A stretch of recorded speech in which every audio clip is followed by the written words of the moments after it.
Për më tepër, duhen së paku 2 javë hapësirë kohore për mundësuar votimin jashtë vendit dhe duhet pasur parasysh që sipas ligjit të ri për zgjedhjet e përgjithshme, shtetasve që jetojnë jashtë vendit duhet dhënë së paku 15 ditë afat me qëllim të aplikimit dhe regjistrimit për të votuar.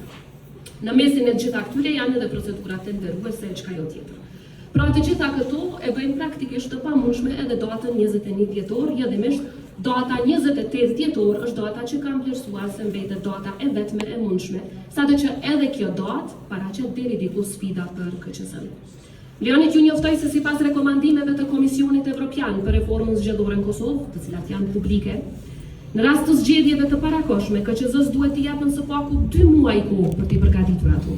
Me qenë se ne në kushtetut e kemi të përcaktuar që afati maksimum është 40 ditë,